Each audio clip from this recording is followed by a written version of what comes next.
Hello everyone. Good morning. I hope you will be fine. मैं Sunil sir आप सबका स्वागत करता हूं Ramendra the art of understanding educational platform पे with association of Mobishala online education platform Karol Bagh New Delhi. ये जीएस फाउंडेशन की क्लास है for IAS PCS. In that respect I would like to be say पहली क्लास हिस्ट्री की और एंशिएंट इंडिया प्राचीन भारत का इतिहास चल रहा है और हम आज एक पड़ाव पे आ गए हैं। उस पड़ाव का नाम है हिस्टोरिकल एरा। ये वही पड़ाव है जब हम ऐतिहासिक समझ के तहत इसे कहते हैं ऐतिहासिक काल। और ऐतिहासिक काल की शुरुआत का तात्पर्य यह है जब हमें समय विशेष के साहित्यिक स्रोत से और पुरातात्विक स्रोत दोनों से इतिहास का ज्ञान मिले। When we have to taking the all sources of history for the particular time in both of way literary source and archaeological source. This time period is considered historical time. This is 6th century BC, 600 ईसा पूर्व की बात है। ये महाजनपद का काल, ये वैदिक काल का आखिरी पड़ाव, आखिरी सदी, उत्तर वैदिक काल का आखिरी सदी, भारत में समृद्धि का काल, व्यापार वाणिज्य खेती बाड़ी बड़े पैमाने पर आर्थिक गतिविधियों का काल, उपभोक्तावाद की चरम सीमा, कंज्यूमरिज्म का काल, पूजा पाठ आडंबर 1 2 3 नहीं 363 से ज्यादा सलाका पुरुषों का काल जो अपने अपने हिसाब से जीवन की, मृत्यु की, समाज की व्याख्या कर रहे थे, ईश्वरत्व की व्याख्या कर रहे थे। 363 से ज्यादा फिलॉसफर का यह काल है, दर्शन शास्त्रियों का। षड दर्शन इसी समय लिखे गए 6th सेंचुरी बीसी। इन्हीं 363 सलाका पुरुषों के संदर्भ में देखें तो गौतम बुद्ध पैदा होते हैं, महावीर स्वामी पैदा होते हैं और बेटा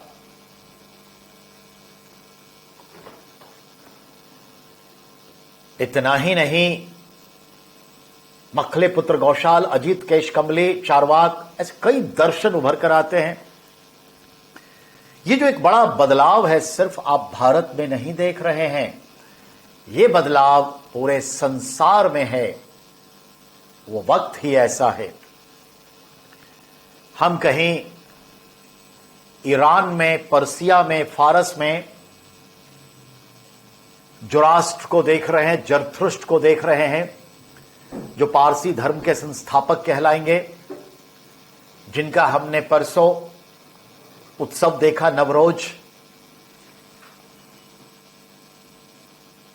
जो आज सिर्फ भारत में है और सिर्फ 53,000 के आसपास इनकी जनसंख्या है, जिनमें कई हीरो हैं।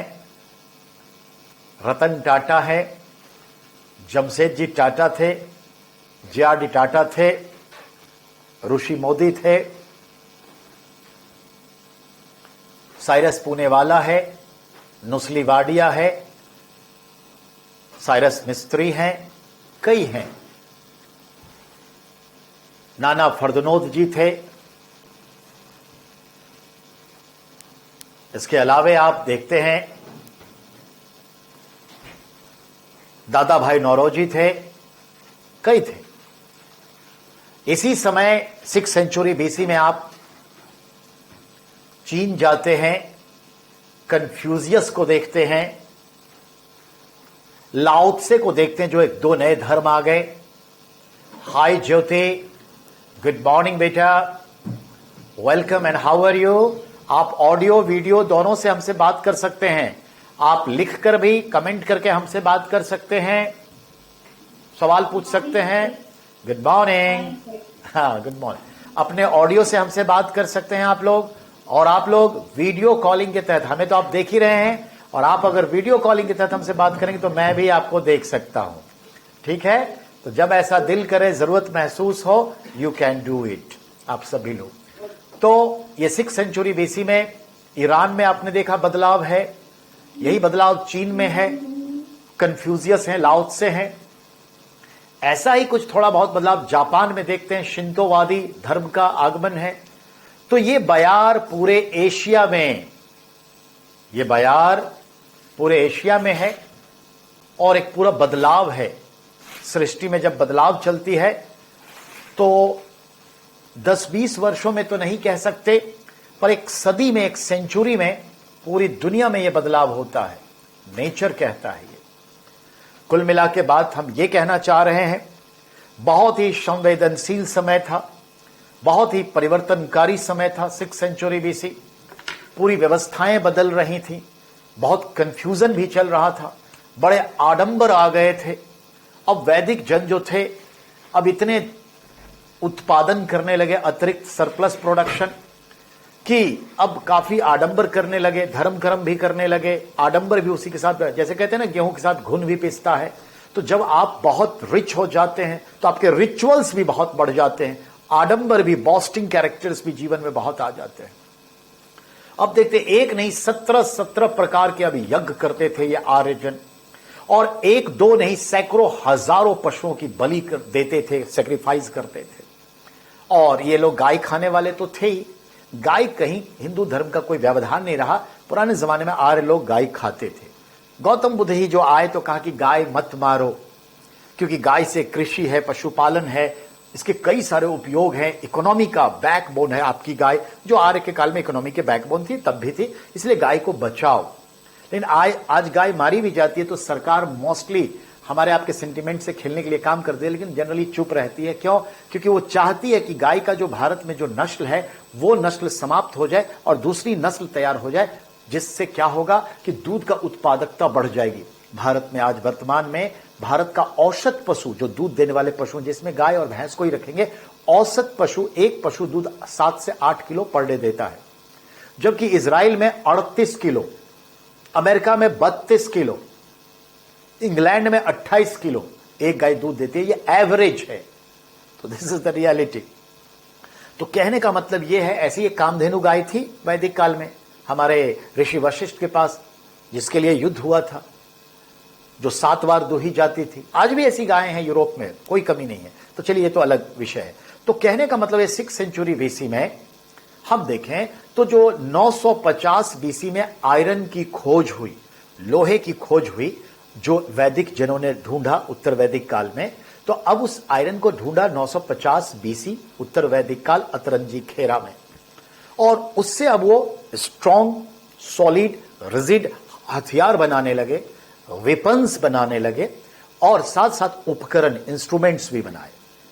कुल्हाड़ी बनाकर जंगलों का बड़े पैमाने पर अब सफाया इजिली किया जा सकता था, क्योंकि तांबे की कुल्हाड़ी टिकती नहीं थी। तो अब वो नदी से दूर अंदर तक जंगल काट कर रह सकते, खेती कर सकते, कुआं खोद सकते थे, क्योंकि एक मजबूत मेटल इसके पास था। अब इसी से वो हल, जो कल्टीवेटर होता है जिसमें जो लोहे के हल लगे होते हैं, जिसको 2 बैल खींचता है, हल चला सकते थे।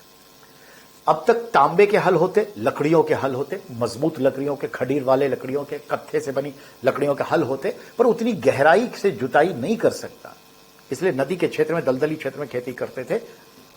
अब चूंकि लोहे हैं तो अब जुताई भी जो होगी, नेचर कहता है कि गहरी कल्टीवेशन होगी। जहां 2 इंच 3 इंच होते, अब 5, 6, 7 इंच तक की गहरी जुताई हो सकती थी, तो उत्पादकता भी बढ़ेगी। सिंचाई के साधन का डिमांड होगा, और इसी समय हमें पुराने सिंचाई के साधन, कुएं मिलने लगे हैं नदी से दूर के क्षेत्रों में। ये सब एनसीईआरटी में फोटो के साथ भी दिया हुआ है। अब इतना सरप्लस प्रोडक्शन होने लगा कि इस प्रोडक्शन के दम पर आडंबर भी बढ़े, शहरीकरण बढ़े। लेकिन शहरीकरण के पीछे होता है जब आपके पास सरप्लस प्रोडक्शन होता है, और कृषि से अलग जब आप कोई अलग चीजों का उत्पादन करते हैं। तो अब हम दो लोगों के बीच, दो गांव के बीच, दो देशों के बीच उत्पादन प्रक्रिया के तहत आयात निर्यात कर सकते हैं। हाँ, कोई कुछ कहना चाह रहे हैं, आप कह सकते हैं। हाँ, सरप्लस यानी अतिरिक्त, जरूरत से ज्यादा। जैसे मैं देखता हूं कि एक व्यक्ति को आज, एक परिवार को शहर में रहने के लिए 50,000 की मिनिमम जरूरत है, जिससे वो रोटी, कपड़ा, मकान, चिकित्सा, स्वास्थ्य, शिक्षा और इंटरनेट का डाटा हासिल करके अपने जीवन को सुखमय बना सकता है, जरूरत पूरी कर सकता है। 50,000 चाहिए। अगर 50,000 से प्लस है तो उसके लिए वो सरप्लस है। हमारे पूरे घर के लिए, जो गांव में हम रहते हैं बिहार में, तो मान लीजिए हम 16 लोग हैं एक परिवार में, 4 भाई, उनकी पत्नी, बच्चे, माता पिता, 1-2 नौकर रहते हैं और 1-2 गृहस्थी में आते रहते हैं, चाचा, दादा, दादी, मामा, मामी। तो 16 लोग हैं। तो इसका यह मतलब हुआ 16 लोगों के लिए पूरे वर्ष के लिए जो गेहूं है, मान के चलते हैं कि 40 मन हमें गेहूं चाहिए और लगभग 50 मन हमें चावल चाहिए। तो हमारा खेत में उत्पादन होता है लगभग 200 मन गेहूं और लगभग 200-250 मन चावल। तो 50-50 मन छांट दीजिए जो हमारी जरूरतें हैं, रेस्ट हमारा सरप्लस प्रोडक्शन है, इसे हम बेच सकते हैं। तो सरप्लस जब उत्पादन होता है जरूरत से ज्यादा, तो हम इसको बेचेंगे और जिसको जरूरत है वो लेगा, और हमें जो दूसरी चीजों की जरूरत है, इसके इनकम से हम दूसरी चीजें खरीदते हैं। इसको कहते हैं सरप्लस। अब इसको इकोनॉमी में यूज करिए। इकोनॉमी में जो राज्य सरकारें, केंद्र सरकार बजट बनाती है, तो कहती है ये तो सरप्लस बजट है। जी, सरप्लस बजट। शीला दीक्षित हमारी मुख्यमंत्री हुआ करती थी एनसीटी दिल्ली की, यानी कि जो हमारा एक यूनियन टेरिटरी है, और हिमाचल प्रदेश, ये 2 ऐसे राज्य हुए हैं। अभी गोवा भी, 3 राज्य हैं जिनका बजट सरप्लस होता है। क्या मतलब? देखिए, जैसे ये 2022-23 का बजट हमने बनाया, अभी बनाया था 3 महीने पहले, मान के चलिए। तो जैसे दिल्ली का एग्जांपल ले लीजिए, तो 2022-23 का बजट बनाया। तो बजट हमने बनाया क्या? तो हमने बजट बनाया 3 अरब रुपए खर्च करने हैं इस साल अलग अलग डेवलपमेंट के वर्क पे, मेंटेनेंस के वर्क पे, और बहुत सारे वर्क्स होते हैं, वेतन भत्ते वगैरह, ये तमाम चीजें। तो 3 करोड़ रुपए। अब हमारे पास देखते हैं कि पिछले साल 2021-22 का पूरा हमारे पास रेवेन्यू कितना कलेक्शन हुआ। देख रहे हैं रेवेन्यू हमारे पास 3 अरब 25 करोड़ है, और हम अगले साल 3 अरब खर्च करने जा रहे हैं। तो 25 करोड़ हमारे पास प्लस है। इसको कहते हैं सरप्लस बजट, अतिरिक्त। समझ में आई? ऐसा दिल्ली के साथ, और ऐसा हिमाचल प्रदेश में और गोवा में सरप्लस बजट है। बिहार में नहीं हो सकता, वहां इनकम के सोर्सेस। मतलब जैसे इनकी बात में जितना भी बजट को मिलता है हमें पैसा, हाँ, उसकी वो खर्च कर लेते हैं, उसके बाद जो बचता है, हाँ, तो वो सर, यानी हमारे पास इनकम आया 100 रुपए, हम खर्च का हमारा पूरा प्लान 90 का है, तो 10 रुपए हमारे पास बचे हुए हैं। ये सरप्लस बजट है। ठीक, आइए तो अब बात करते हैं हम अगले कड़ी में। तो बेटा, जो लोहे की खोज हुई, उससे हथियार बने, उपकरण बने, जिसको खेती में इस्तेमाल किया, और तलवारें बनाई, भाला गरासा बनाया। अब हम युद्ध भी कर रहे हैं। ये जनपद महाजनपद क्यों बना? क्योंकि युद्ध करते करते बड़े राज्य साम्राज्य कायम कर लिए। चाइना क्या कर रहा है? तिब्बत को निगल चुका है। हम देखते हैं ताजिकिस्तान वाले पार्ट को, और अफगानिस्तान वाले पार्ट को, और उइगर वाले जो पार्ट है, इन सबको निगलने की कोशिश में है। मंगोलिया के कुछ पार्ट को निगल चुका है, ताइवान को निगलने की कोशिश में है, और हांगकांग निगल चुका, मोनाको, सॉरी क्या कहते हैं वो, मोनाको उसके पास गया। तो ऐसे कई सारे क्षेत्र हैं जो हम देखते हैं वो निगल रहा है। और अब कहते हैं दक्षिण एशिया के जो हैं उसमें भी हम आगे बढ़ेंगे, और वो कहां बढ़ रहा है? दक्षिणी चाइना सागर में देखिए कितना विवाद है, पूर्वी चीन सागर में कितना विवाद है। तो देखिए इंपायरलिज्म की ओर बढ़ रहा है। यानी ऐसे उस जमाने में भी जनपद महाजनपद की ओर बढ़, क्यों? पॉपुलेशन बढ़ेगा। पॉपुलेशन क्यों बढ़ेगा? अगर मेरे पास बहुत धन है तो कितनी भी पत्नी, कितनी भी बीवी, बच्चे हो जाएं, अरे बहुत है, हम शेख हैं दुबई के, कोई फर्क नहीं है। पेट्रोल डॉलर इतना है, कोई फर्क नहीं पड़ता। पुराने जमाने में जमींदारों को इतनी जमीनें होती थी, उनको धन वैभव की कोई कमी नहीं थी। वो कई बीवी है, पटरानी है, बहुरानी, बहुत सारे हैं, बहुत सारे बच्चे हैं, अवैध भी बच्चे हैं, बहुत सारी चीजें, और ये इतने बड़े परिवार होते, कोई कमी नहीं। आज हमें क्या कहता है? अरे 2 वाट वाले बल्ब जलाओ, 12 वाट वाले बल्ब जलाओ, क्यों भाई, बिजली की बिल आपको ज्यादा आएगी, तो हम मिडिल क्लास के हिसाब से सोचते रहते हैं। और इस तरह से हमें भी बताता है 2 ही बच्चे सबसे अच्छे, अब कहे 1 ही बच्चे वही है अच्छे। तो ये जो चीजें हैं लिमिटेशन को दिखाता है। ठीक उसी समय के संदर्भ में हम बात करने जा रहे हैं कि जब अब बहुत कुछ, सब कुछ सरप्लस था, उसके पीछे क्या था? खेती की गहरी जुताई हुई, सिंचाई की व्यवस्था आ गई। और जो सबसे बड़ी, जो यूपीएससी सीधा पूछता है, जो 12th क्लास के एनसीईआरटी के एनसीएंट के लास्ट चैप्टर का हिस्सा है, सीधा पूछेगा कि भारत में पान की बेल की खेती कब शुरू हुई और धान को रोपने वाली प्रक्रिया वाली खेती कब शुरू हुई। पहले हम धान ऐसे छींट देते थे, अब क्या है, धान को बीज लेते हैं और इकट्ठा नर्सरी में डालते हैं। 4 किलो धान नर्सरी में डाला और 1 कट्ठे में नर्सरी तैयार हो गई, और उसको 21 दिन बाद उसको खींचते हैं जमीन से और उसकी जड़ों को कीचड़ वाले जमीन में लगाते हैं। इसको कहते हैं रोपण विधि, प्लांटेशन। और इससे उत्पादन बहुत होता है। एक धान के बीज को अगर छींट देते हैं तो एक धान के बीज से ज्यादा से ज्यादा 10 धान के पौधे निकलेंगे और 10 में से 8 में बालियां निकल आएंगी। तो अगर एक धान लगाए तो शायद 100 ग्राम धान आएगा। लेकिन अगर एक धान से अब हम बिचड़े लगाए और उस बिचड़े को, जिसको बीज भी कहते हैं, नर्सरी वाला पौधा कहते हैं, 21 दिन के बाद रोपा जाता है और 40 दिन के अंदर उसको कीचड़ में लगाते हैं, तो नेचर कहता है कि उससे 40-50 का 60 पौधे निकलते हैं। बहुत जगह तो 80 पौधे निकलते हैं। उनमें से अगर 70 में भी आए तो उत्पादन 3 गुना। जी, दक्षिण पूर्व एशिया के इंडोनेशिया वाले क्षेत्र से भारत में धान रोपने की कला 6ठी शताब्दी बीसी में भारत आई। पान की बेलें भी भारत में आई और इस तरह से यहां धान अब रोपे जाने लगे, जिससे उत्पादन में अतिरिक्त आ गया और इसी से वाणिज्य व्यापार चला, इसी से शहरीकरण का दौर चला, इसी से आडंबर हुआ और आप रिलैक्सेशन में आ गए। धर्म कर्म की बहुत सारी चीजें आने लगी, आडंबरपूर्ण जीवन जीने लगे, हमारे पास खर्च करने के लिए, वैभव पूर्ण जीवन जीने के लिए अतिरिक्त धन थे। ये सब चीजें हुई, ये सब बदलाव इतना हुआ कि इतना आडंबर हो गया कि हम मांस भक्षी हो गए, छोटे छोटे चीजों पर मांस भक्षण करने लगे। इन सब को देखते हुए जब सूद का कारोबार बहुत बढ़ गया था, लेकिन कुछ लोग जो थे वो कहते सूद नहीं लेना चाहिए, इंटरेस्ट पे पैसे नहीं लगाने चाहिए। आज भी इस्लाम में इंटरेस्ट जो है वो एक तरह से गलत माना जाता है।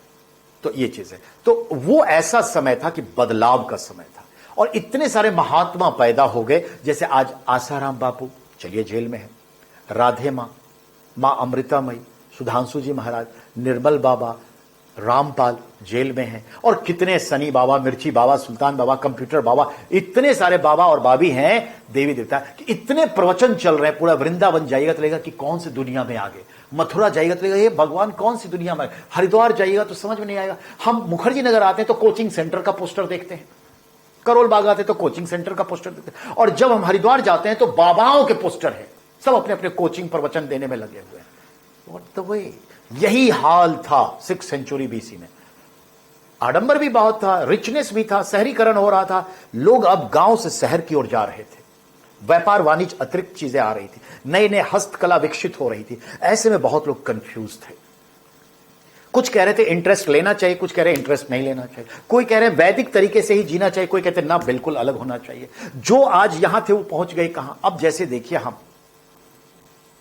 हम कहां के थे, गांव के थे, गांव से शहर में आए, दरभंगा शहर में आए, दरभंगा से हम कहां आए, दिल्ली आए। अब दिल्ली से देखिए हमारे जो अगले जनरेशन है वो कनाडा जा रहे हैं, ऑस्ट्रेलिया जा रहे हैं, सिंगापुर जा रहे हैं।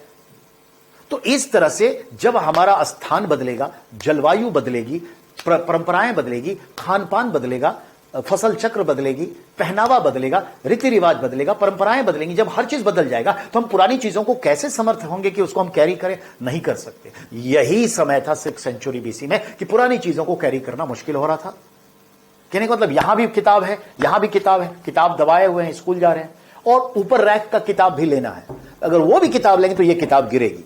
तो हमारा तो यही ऑर्थोडॉक्स सिटी में ना कि भाई पुरानी को हम छोड़ना नहीं चाहते और नए को अपनाना भी चाहते हैं। इट इज इम्पॉसिबल, ये हो नहीं सकता, एक को जाना पड़ेगा। आप पैसा कमाए, अतिरिक्त धन हुआ, नया सोफा लाना चाहते, पुराने सोफे को हटाइए, क्योंकि आप तो भाई HIG MIG फ्लैट सिस्टम में रहते हैं, वहां कोई बहुत ज्यादा बंगला घर नहीं है गांव की जगह कि ये सोफा भी रहेगा वो भी रहेगा, नहीं हो सकता। बस यही बदलाव था। ऐसे में बहुत सारे महात्मा मुनि अपने जमाने के जो विद्वान जन थे अलग अलग स्पीच देने के लिए आ गए। तो ये अलग अलग स्पीच देने के लिए जब आए तो उनके स्पीच में क्या झलकता था, सवाल ये है। उनके स्पीच को हम देखें तो क्या सिचुएशन था वो हम बात करेंगे।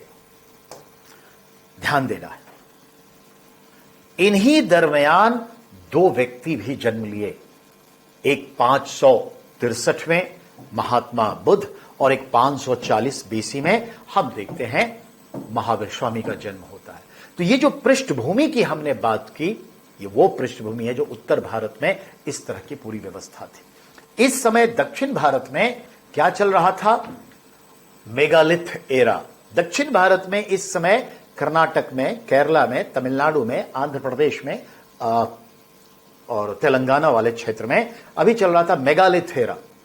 ये पशुपालन के जीवन में जी रहे थे, रागी का बस खेती कर रहे थे, पर्वतों से उतर करके मैदान और पर्वत के बीच वाले तराई नुमा क्षेत्र में रह रहे थे, बड़े लेवल पे पशुपालन करते, पत्थरों के ही हथियार थे और भी हथियार भी थे, ऐसे ही थे। विरक्कल प्रथा कायम थी, यहां पर पूरी एक सभ्यता विकसित हो चुकी थी। ये समय के साथ आगे बढ़ेंगे, लेकिन 6th सेंचुरी बीसी का जो समय है उसके अब 10 पॉइंट्स लिखने की चीज है। उसके बाद स्टोरी को साइड करें, लिखें, उसके बाद स्टोरी डेवलप करेंगे कि गौतम बुद्ध और महावीर स्वामी ने क्या किया। और यहां से ढेर सारे सवाल आते हैं और यहां पे मेंस के क्वेश्चन लिखने आते हैं। चूंकि हिस्ट्री अगर कोई ऑप्शनल रखता है, क्योंकि अब तो एक ही ऑप्शनल है, तो मेंस में क्वेश्चन लिखने के लिए आएगा। ये वो पीरियड है, उसको हम पढ़ाने जा रहे हैं। तो आइए हम इन चीजों को देखते हैं। पहले तो थोड़ा सा गौतम बुद्ध का परिचय करवा के ये चीजों पे आ जाएंगे।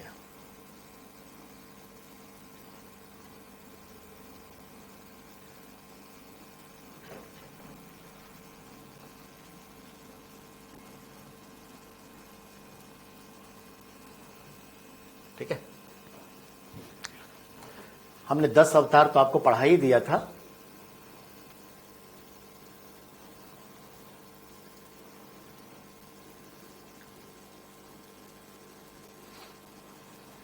बौद्ध धर्म चल रहा है ये।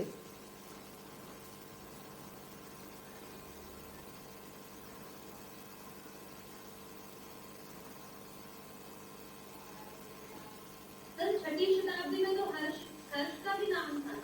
वो 6ठी शताब्दी ईस्वी है, ये बीसी है बेटा, बिफोर क्राइस्ट।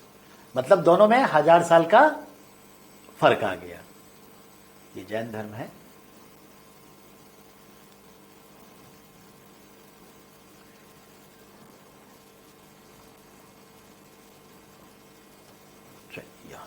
जैन धर्म यहां से शुरुआत है।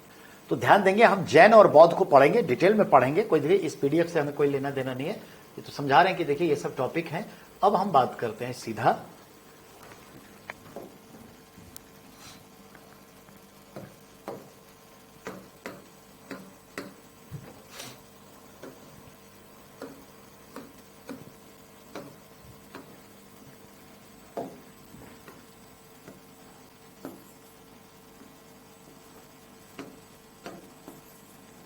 आइए बेटा, आज के संदर्भ में जो बात करेंगे, जैसा हमने कहा है, आज 18 अगस्त है और हमने अभी आपको YouTube पे बताया है आज नेताजी प्लेन क्रैश में मारे गए, ऐसा विश्वास है।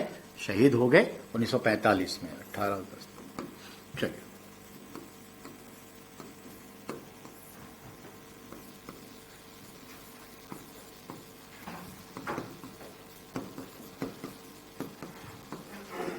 आप लोगों के मन में कोई भी विचार आ रहा हो, आता रहता हो, तो पूछ लिया करिएगा।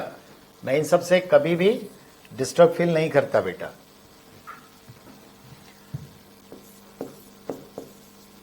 सर, मेरे में आ रहा है। बताइए। सर, अभी जो एसएससी सीजीडी की लिस्ट गई थी ना, हाँ हाँ, तो 6 पे गई थी सर। ओके, सीजीडी की ओके। 15 गई थी जनरल की। ओके, तो मेरे नंबर आए थे 110। ओहो, ठीक। तो सर आपकी बात हो जाएगा ना मेरा? क्यों नहीं होगा बेटा, यानी आप बॉर्डर पे हैं, थोड़ा अतिरिक्त मेहनत करना है और बॉर्डर पे हैं आप तो।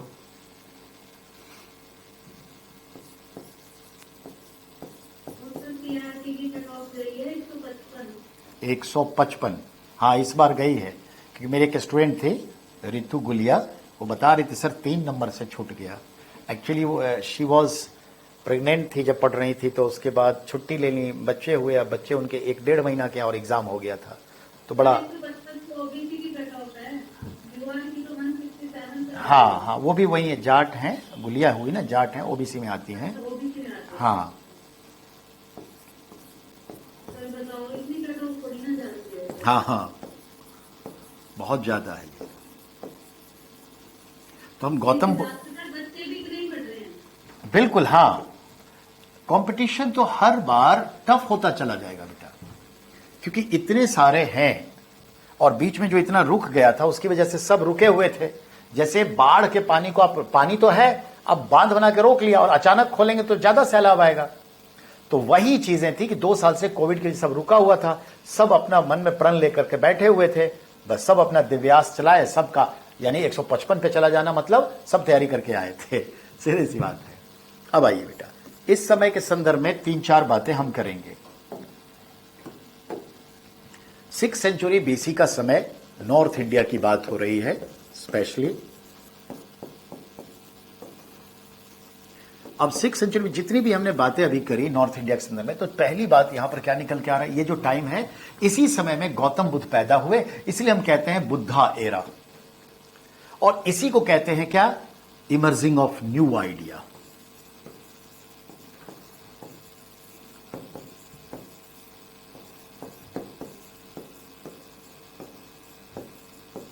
नए विचारों का उदय, इसको इस संदर्भ में भी देखा जाता है। इसी को कहते हैं सोशल रिलीजियस रिफॉर्म्स मूवमेंट। इसी का दूसरा नाम होगा सामाजिक धार्मिक सुधार आंदोलन। इसी का तीसरा नाम होता है रिनेसा इन एंशिएंट टाइम, यानी पुनर्जागरण।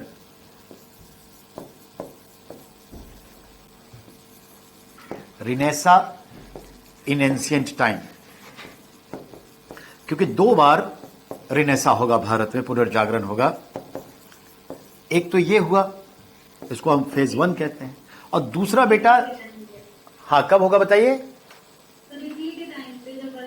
हाँ, वर्ल्ड हिस्ट्री में जब इटली से शुरू होगा, और भारत में वो 200 साल बाद आएगा, जब राजा राम मोहन राय से शुरुआत मानेंगे। हाँ हाँ बिल्कुल। तो वर्ल्ड लेवल पे वहां देखा आपने, मॉडर्न टाइम में, एंशिएंट टाइम में यहां देख रहे हैं, और पूरे वर्ल्ड लेवल पे ये है रिनेसा, जो अभी एग्जांपल दिया, ईरान में, चाइना में, जापान में, हर जगह। और भारत में 2 टाइम हुआ, एक ये होगा और एक जो होगा 18वीं सदी में, राजा राम मोहन राय से स्टार्ट करेंगे। चौथी बात, ये जो टाइम है नई चीजों का आरंभ है। क्या नई चीजों का? तो हम कहेंगे लास्ट फेज ऑफ वैदिक एरा। हाँ हाँ, एक्चुअली ये संक्रमण काल है, ट्रांजिट फेज है। वैदिक का लास्ट है और बिगिनिंग है नया, ये दोनों है, यानी वैदिक का आखिरी स्टेज ही है ये। लेकिन हम सब्जेक्ट को टॉपिक के ख्याल से इसको एक नया सब्जेक्ट बना रहे हैं। बट ये 6th सेंचुरी ऑलरेडी दोनों मिक्स्ड है, ये मिक्स है। जैसे कहेंगे ना, देखिए दिन ढलती है और रात आती है, दोनों का संक्रमण क्या है? संध्या, इवनिंग। तो इवनिंग में क्या होता है? दिन जा रहा है, रात आ रही है। जैसे मॉर्निंग में डाउन में होता है, रातें जा रही हैं, दिन आ रहा है। तो ये संध्या, संक्रमण काल है। ये 6th सेंचुरी फेज संक्रमण काल है, ऐसे इसको समझना है, ट्रांजिट फेज है। तो लास्ट फेज ऑफ वैदिक एरा ये भी है। और बेटा इट इज टाइम ऑफ रीअर्बनाइजेशन। हाँ, time of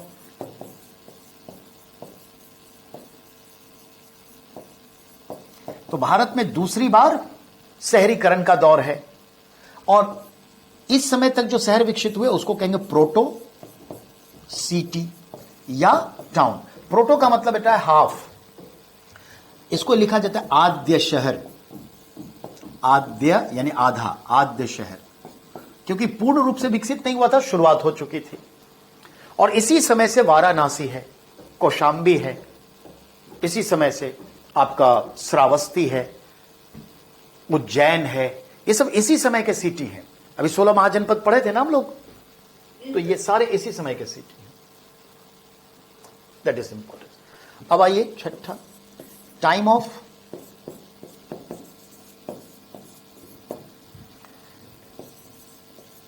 new technology with iron,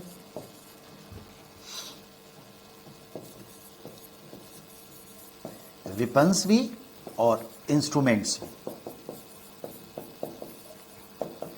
weapons और इंस्ट्रूमेंट्स दोनों था। और क्या चेंजेस है तो हम देखते हैं, time of new technology in agriculture,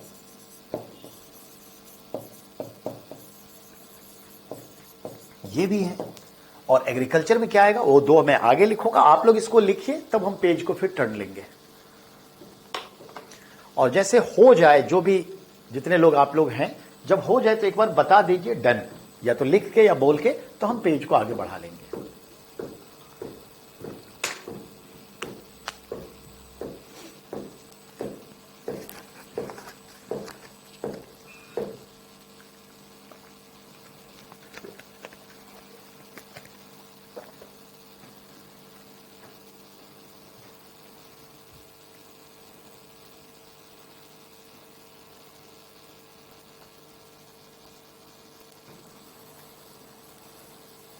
okay, next 8वां पॉइंट,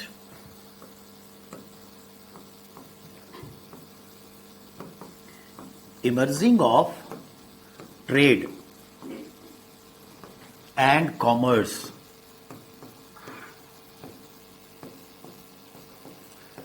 यानी वाणिज्य और व्यापार बढ़ रहा है,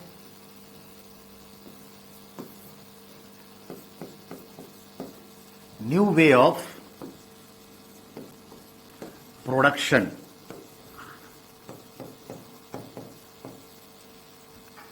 नंबर्स ऑफ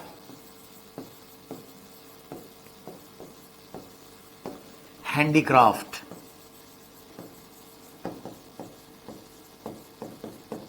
इंडस्ट्री, बहुत हैंडीक्राफ्ट, हस्त उद्योग बहुत निर्मित हुआ। इसके अलावे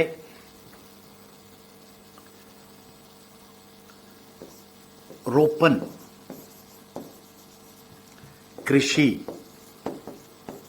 इसको हम कहेंगे प्लांटेशन,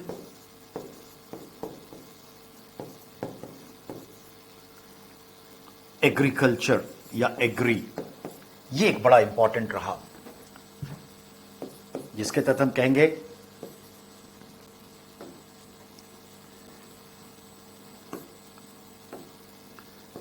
पैडी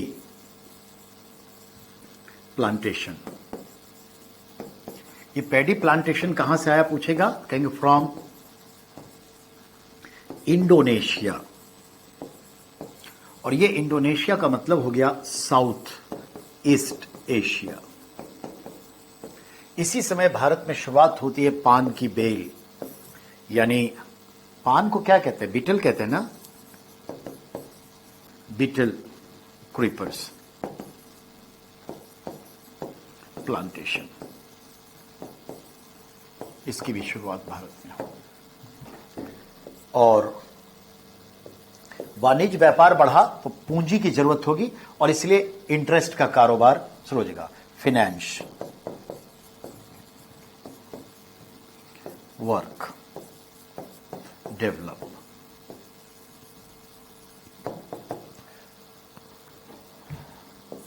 इस तरह से छोटी बड़ी बहुत सारी चीजें हैं। Near about 363 Shalaka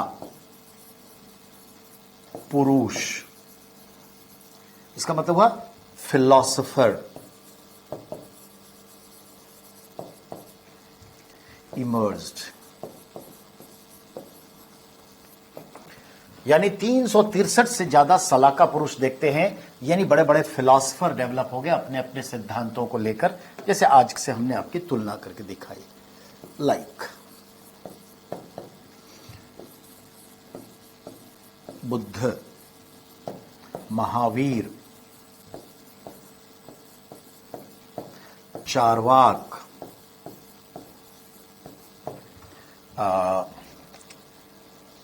Ajit, केशकम्बली,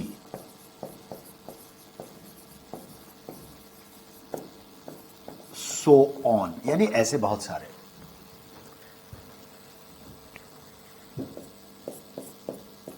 same time in China, Confucius and Lao Tse, philosopher थे दोनों।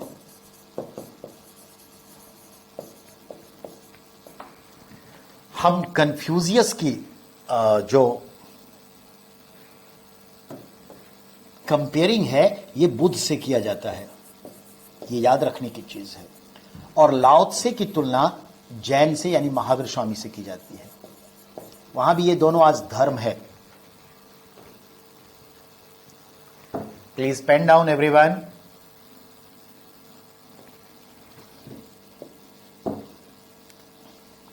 और इसी सेम टाइम में देखते हैं हम इन ईरान को हम उस टाइम में फारस कहते थे, पर्सिया कहते हैं वो लोग, अंग्रेज लोग। यहां आए जरथ्रुस्ट,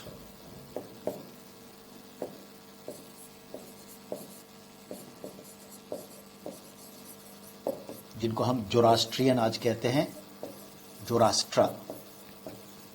ये भी इसी समय के धर्म की शुरुआत है। प्लेन डाउन, उसके बाद फिर हम पेज बदलेंगे। Time is going to be up, 5 minute और हैं। चलिए कोई बात है, आज बैकग्राउंड तैयार हो गया है।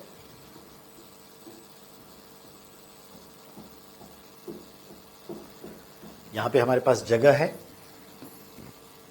ये टाइम किस चीज का है? टू मच, एक और टू लगाइए।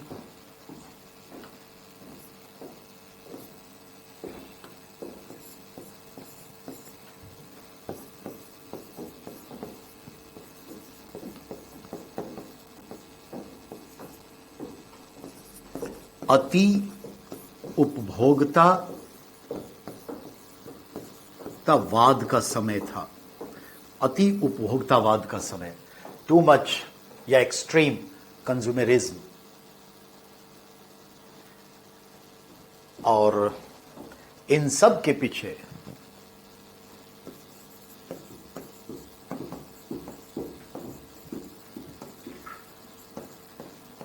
The main cause of discovery of iron 950 BC, Atranji, Khera, Uttar Pradesh. तो बेटा जितने भी ये बदलाव आ रहे हैं, इन तमाम बदलावों के पीछे जो एक मुख्य कारण है जिसकी वजह से प्रोसेसली सारे बदलाव होते चले गए, वो बदलाव ये था। Behind all above the main cause of the discovery of iron. इन सभी बदलाव के पीछे आयरन, लोहे की खोज थी। ये कभी मत भूलिएगा, यूपीएससी डायरेक्ट ऐसा ही क्वेश्चन मारता है। और ये आपके एनसीईआरटी में दिया हुआ है, मैं कुछ अलग से नहीं बोल रहा हूं। तो सबके पीछे आयरन की खोज थी, जिसकी वजह से तमाम चीजें, जैसे हम अपने मूढ़ परिवारों के बीच में अगर एक विद्वान निकल आता है तो इन सब के पीछे क्या कहते हैं कि जितने भी इस परिवार में बदलाव हुए हैं, एक ही वजह, क्या? इसका एक बेटा बड़ा काबिल निकल गया, एक बिटिया बड़ी काबिल निकल गई और वो पढ़ लिख ली, देखिए पूरे परिवार को कहां से कहां उठा के लेके चली गई। दैट इज द वे, एक बदलाव। तो ये हकीकत है। जैसे शिक्षा, बहुत वही चीजें यहां पे है। कुछ ऐसे आविष्कार हो जाते हैं, जैसे दुनिया, जैसे एटम बम एक ऐसा आविष्कार हो गया कि देख लीजिए, ये चीजें डर से वर्ल्ड वॉर होता ही नहीं है, तो मायने रखता है। चलिए, बाय द वे, क्योंकि फर्स्ट वर्ल्ड वॉर और सेकेंड वर्ल्ड वॉर में सिर्फ 20 साल का अंतर था, और सेकेंड वर्ल्ड वॉर से लेके अब तक आप देख लीजिए 45, 75 तो 77 वर्ष गुजर गए, नहीं हुआ। यानी कौन है उसके पीछे खड़ा?